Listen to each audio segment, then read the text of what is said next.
Abend hier in der Schaubühne Lindenfels. Schönen guten Abend da draußen in der Welt. Mein Name ist Jan Uplegger. Ich begrüße hier Julia Gonchar vom Theater of Playwrights aus Kiew, zurzeit in Deutschland im Exil. Wie können wir das übersetzen? Das Theater der Autorin, das Theater der Dramatiker. Ja? Genau, jemand, der oder die schreibt, das ist ganz wichtig. Genau, ich fand das sehr schön, das Bild, was ihr beschrieben habt, wie eine Pusteblume, das ihr euch jetzt ausgebreitet habt durch den Krieg in alle Richtungen der Welt. Ihr hattet ja vor, das Theater in Kiew ganz neu zu öffnen im März diesen Jahres. Am 12. März. Wir haben schon das Gebäude gefunden, alles war schon angerichtet. Wir haben schon das Geld gesammelt, haben schon den ganzen Probeplan zusammengestellt. Und dann kommt plötzlich der Krieg. Kannst du sagen, was seitdem passiert ist? Wohin habt ihr euch verteilt? Du bist jetzt, glaube ich, in Dresden. Dresden, ja. Und wir sind überall in der Welt. Einige sind jetzt in Frankreich, in Polen, auch in Deutschland. Die einigen sind auch geblieben. Einer ist in Cherson und Cherson ist die Stadt im Süden der Ukraine, die jetzt okkupiert ist von Russen. Und die einigen sind in Lviv, das ist im Westen der Ukraine. So, wir sind überall jetzt, aber wir sind immer wieder im Kontakt in unserem digitalen Gruppenchat. Und wir haben die schöne Gelegenheit, diesen Kontakt fortzusetzen. Bei der letzten Ausgabe gab es ja, glaube ich, eine Lesung aus diesen Chatverläufen, wo man gesehen hat, wie ihr immer noch miteinander in Verbindung seid.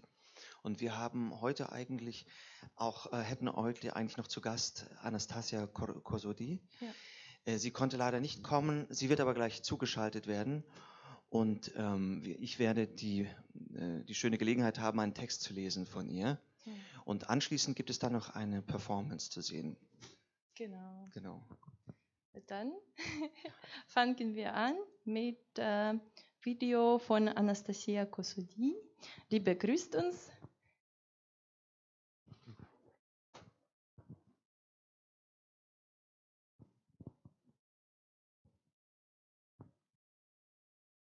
Hello everyone, this is Anastasiia Kosodii. Unfortunately, I cannot be with you today in Dresden, but I'm sending you all the hugs from Berlin. I'm one of the co-founders of Theater of Playwrights in Kyiv that we planned to open on the 12th of March this year, which unfortunately didn't happen because, as you know, Russia started full-scale invasion on our land on 21st of February. Nonetheless, theater continues its work now internationally, and in the events like that, like on the Ukrainian readings, we continue to present Ukrainian narratives. Although I've been living for the last 3 years in Kyiv, I'm originally from Zaporizhia, which is quite big town on Ukrainian south east. With metallic factory Zaporizhstal and this beautiful island Khortytse, and a lot of history. And yeah, I've been writing about Zaporizhia for all the 8 years that I'm writing as a playwright. And the text that I sent for you today is also kind of about Zaporizhia, about today's situation in Zaporizhia, about apricot trees, and all the other stuff. I hope you will enjoy this evening, and yeah, bye.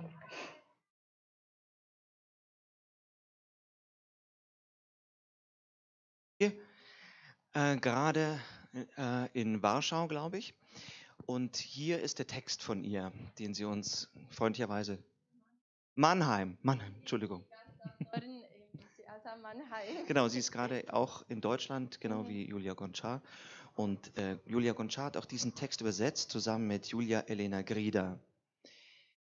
Eine kleine Erläuterung vorneweg, was vielleicht viele Deutsche ihnen nicht so vertraut ist, es gibt hier in diesem Text das Bild von dem Hagel, und dieses Bild ist sehr mehrdeutig. Der Hagel, wie wir ihn kennen, spielt auch an auf ein russisches Militärobjekt. Das ist ein Granatwerfer, der heißt Grad und auf Deutsch Hagel. Bei uns gibt es ein System. Um 9 Uhr schreibt mir meine Mutter, es ist still bei uns.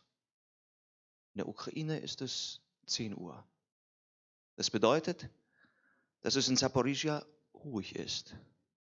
Oder um 7 Uhr morgens schreibt mir meine Mutter, uns geht es gut.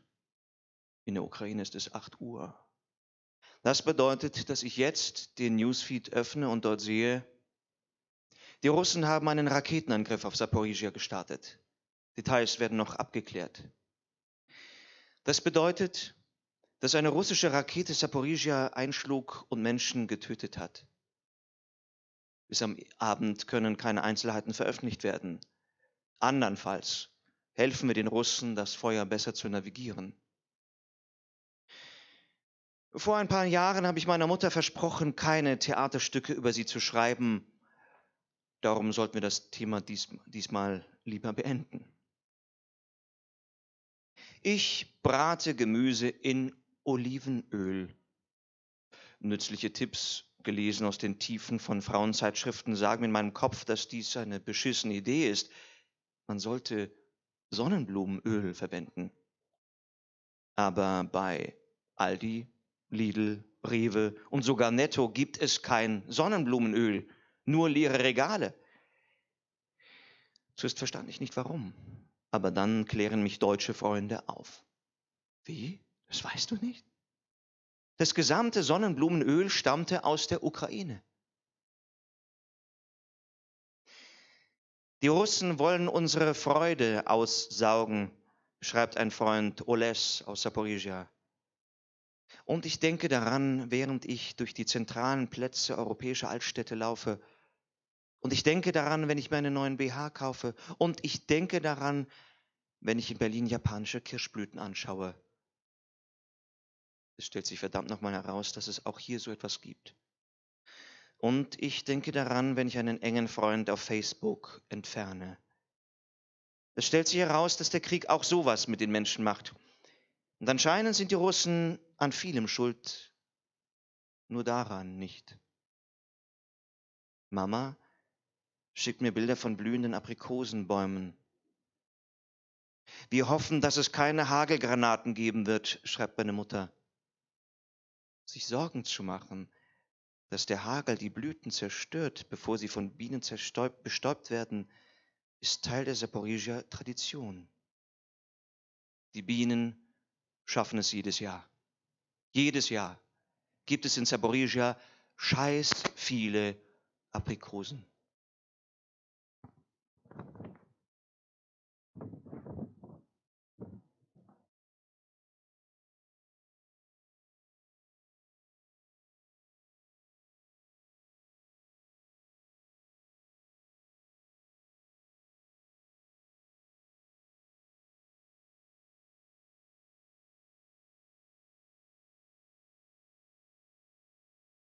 Aufmerksamkeit.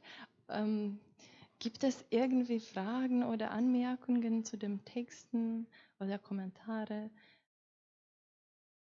Wenn nicht, dann können wir weiter zu der Performance übergehen. Und diese Performance haben wir während der Residenz in Hellerau gemacht, in Dresden. Hier wird das Gedicht von Galina Krug gelesen und die Übersetzung ist bei mir und Julia Gonchar und die Korrekturen sind bei Julia Elena Grida.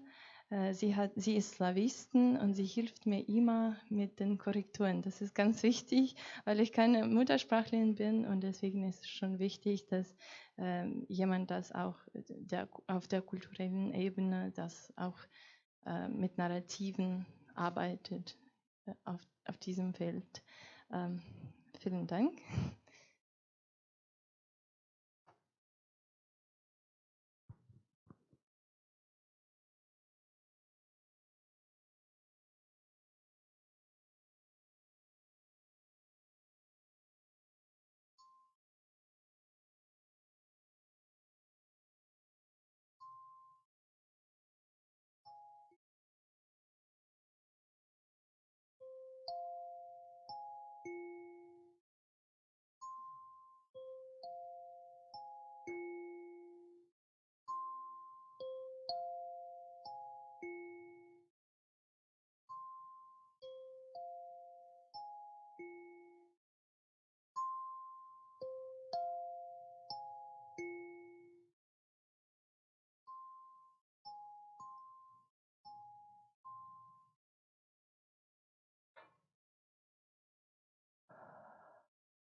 тишенька йде.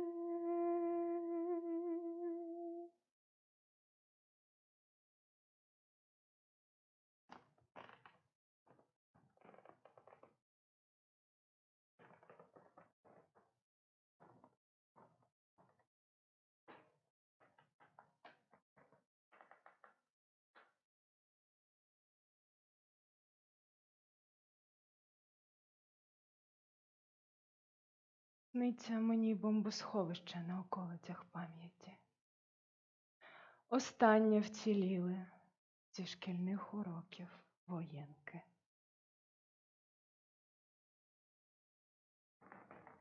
Більше війни не буде, сказала нам вчителька. Але кожен із вас, діти, мусить затямити, що у разі ядерного вибуху, застосування зброї масового ураження чи іншого казусу, ви маєте спуститися в бомбосховище, уникаючи паніки. Взяти усе необхідне, нічого зайвого, так, якби війна затягнулась до холоду.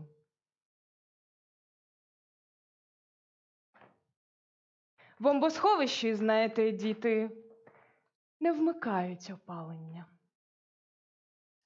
А хіба там і не без того буде гаряче? А тебе, Гриневич, взагалі невідомо, чи пустять ще.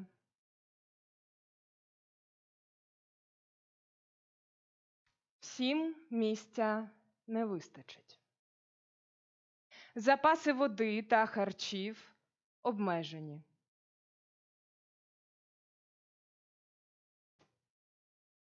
Знаю, при тому Армагеддоні не вдасться уникнути паніки. Скількох буде затоптано на вході до останнього бомбосховища? Кожен 10-тисячний?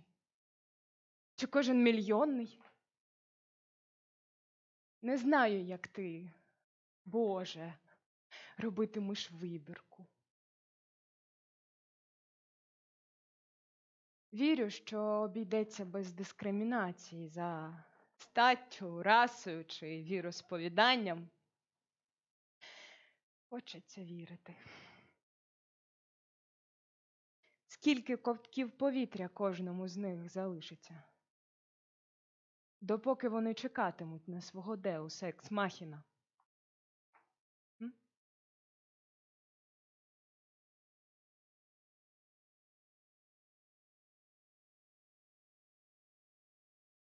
Кожен клас, казала вчителька, тримається свого наставника. І ще раз повторюю, в проходах між нарами не бігати. При собі тримати в нагрудній кишені бірочку з іменем, написано каліграфічним, а не таким, як у тебе, Федечко, почерком.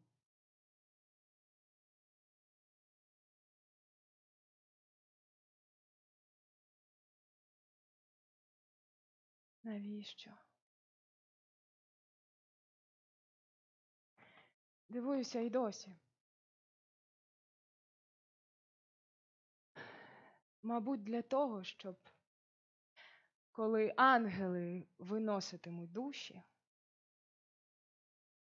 бо ніхто ж насправді не виживе, щоб ангели в білих одежах, з червоним хрестом і півмісяцем, щоб ангели знали, як до тебе, малий, вертатися.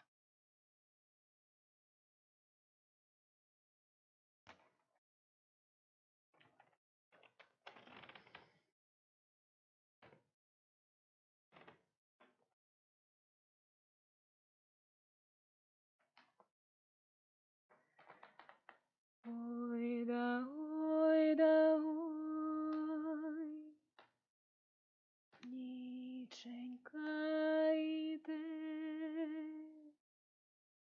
діточок малий, спатоньки кладе, під вікном тремтить лишенька мала, в хатку проситься, бо прийшла зима. Ой да ой, ой да ой, ой да ой, ой да ой да ой, ніченька йде, діточок малий, спатоньки кладе, під вікном тремтить вишенька мала, в хатку проситься, бо прийшла зима. Ой да ой, ой да ой, ой да ой, ой да ой, ой, ой.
Vielen Dank für diese tolle Aufführung, für diese tolle Performance. Thank you so much for this performance.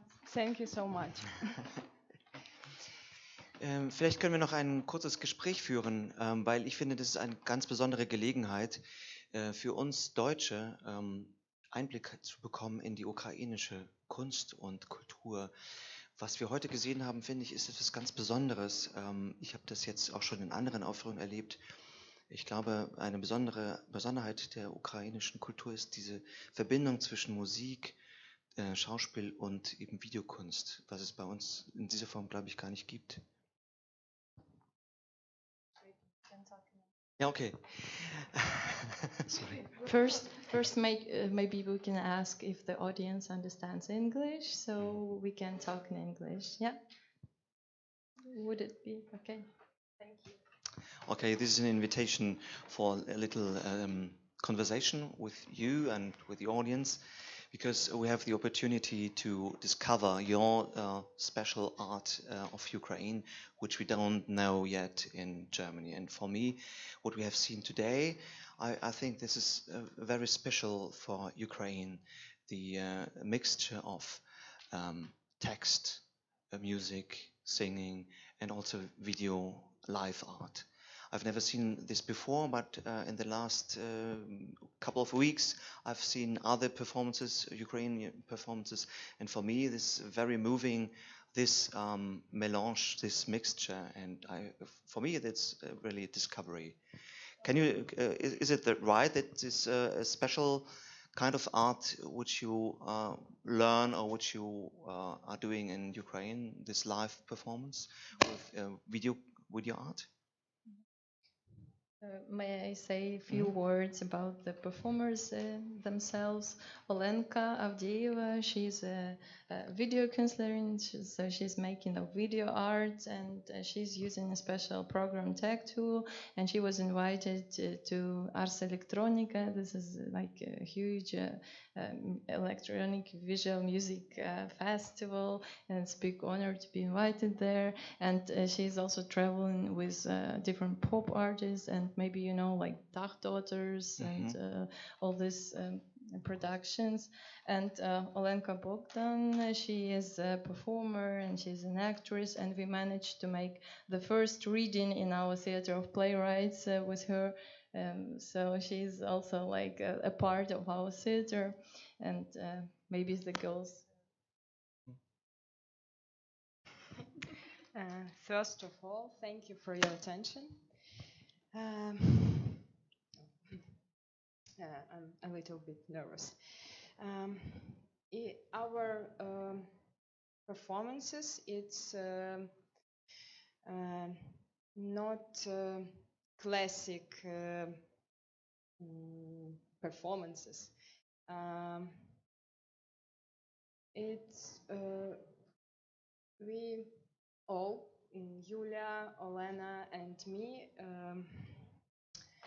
we made this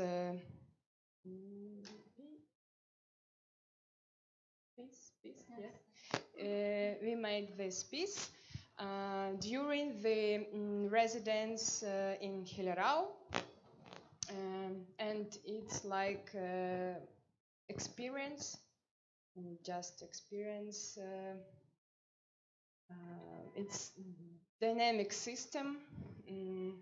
It's work in progress. Yeah, it's work in progress, and we don't know how it's look like in the end. Yeah, it's.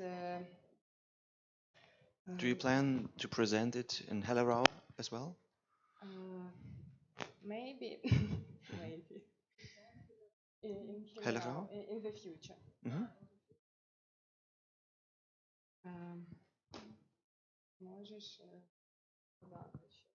I can also add, I can help a little bit with interpreting.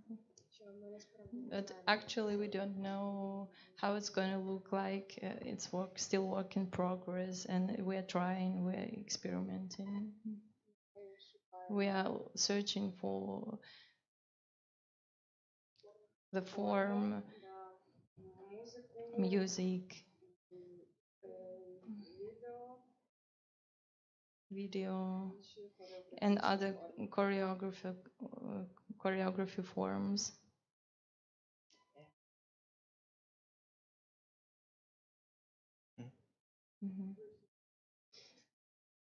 Maybe the artist can also say where they're coming from, and where are you from, girls? I'm from Kyiv. It's Ukraine. Yeah, I'm from Kharkiv, living in Kyiv. Yeah. I've been thinking in the last days, I've been reading many texts of Seri Jadan, and in his text he says, what is it? In his text he says there's a big gap between the people who are talking. So there's a difference when you use the words in wartime or not.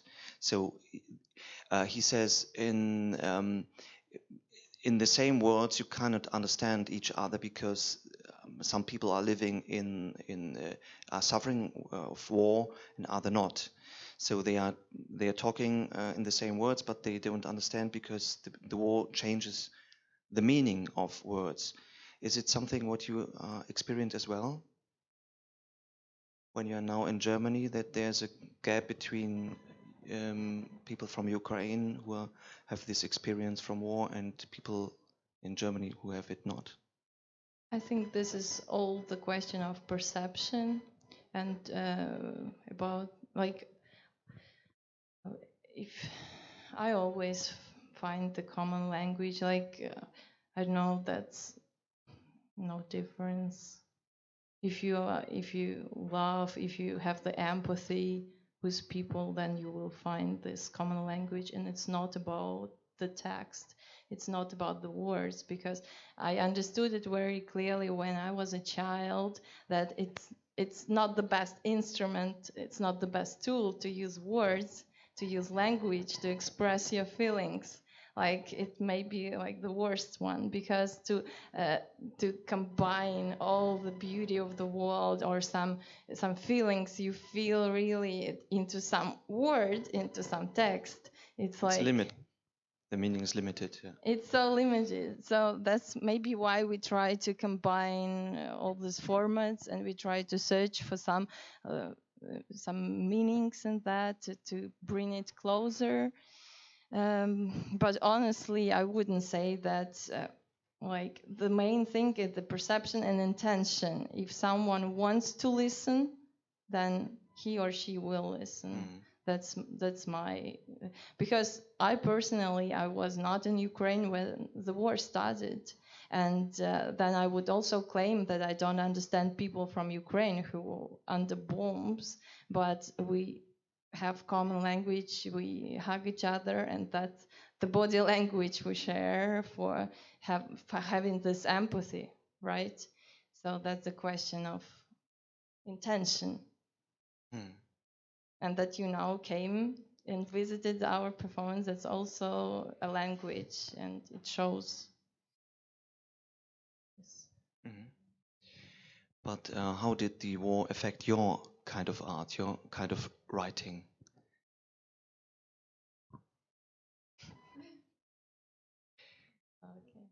Okay. Did it change the topics you are dealing now with? Of course. I don't see any point in writing something fictional which is not about the war, which is not appealing to the war, or any kind of like supporting people in Ukraine. Or for me, my mission, I see it as bringing Ukrainian culture closer to German culture in any possible terms, like by translation, first of all, because it's still the tool we use to communicate, right? The language. And also, yeah, I'm writing diaries all the time, so that's my sort of tool to still have this connection to the reality.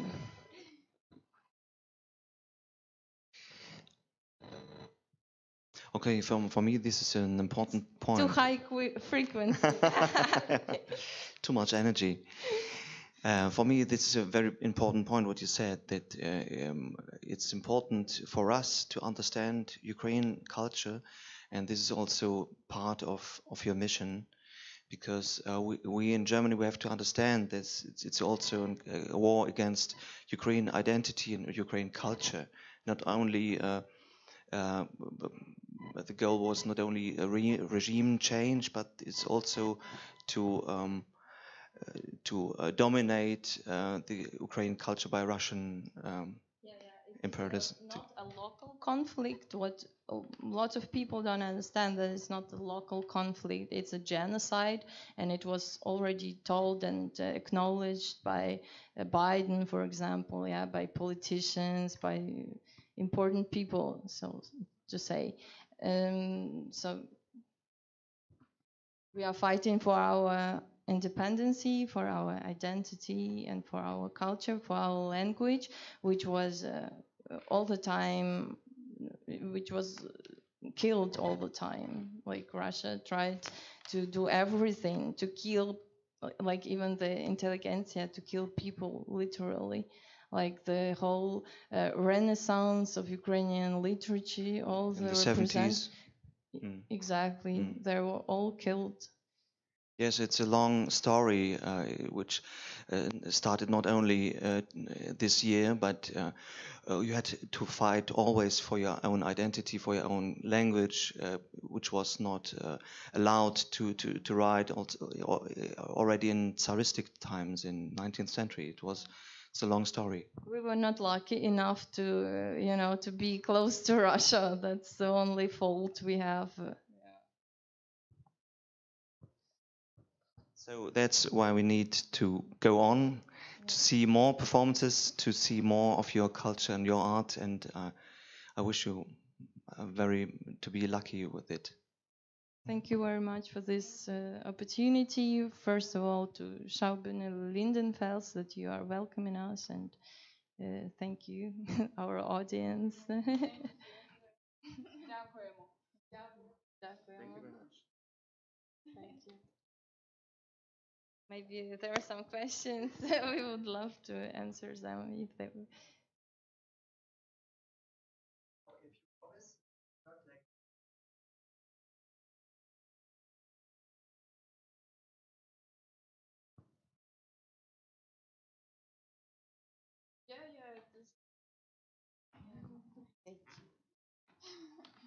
Yes, this is. I have a program, tech tool. This drawing live and animation loop.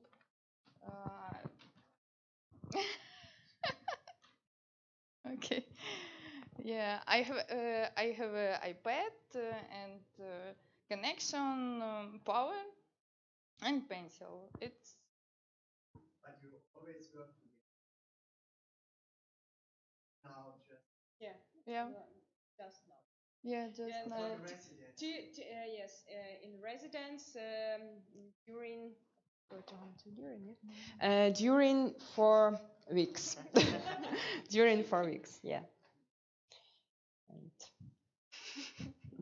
And now, yeah.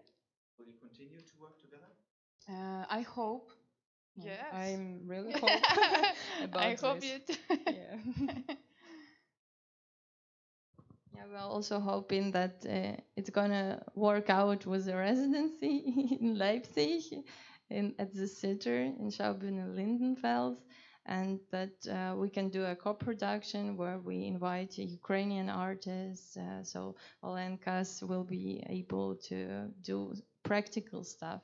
For me it's very important, so Ukrainian artists can really do their work and not sit and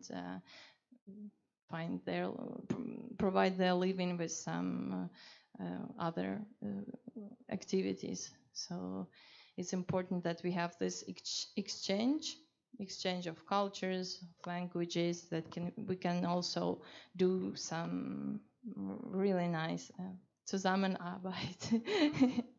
So we can work together and learn from each other, because we have to learn a lot from Germans, and maybe you will also learn something from us.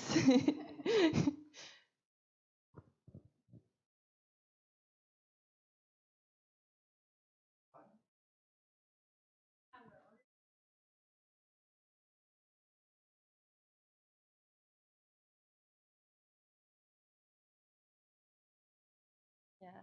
Thanks to Schaubühne Lindenfels again, we got the site of Theater of Playwrights, where you can read information about us, about the 20 authors, and you can also find our text at the project Gefühl des Krieges. So this is a project it's a big, huge network of theaters in German-speaking countries. They make stage readings for each text, and you can see the videos, you can see pictures. Theater of Playwrights.de. Yeah, so it's quite easy. And we got together. We were also at some demonstrations, so we got the very funny name, made up a very funny name for our trio. It's like triple picket, you know, like people standing together and voting for something or shouting something. So we are like, is it clear, the word? It's like, I think it's French word, picket. Yeah, picket. It's like march. Okay, and you don't know this word. Yeah, I told you the words are not the best instrument at all. Yeah, so it's like you have the demonstration, and it's a smaller piquet. Yeah, yeah. So we are the triple piquet. Yeah, yeah.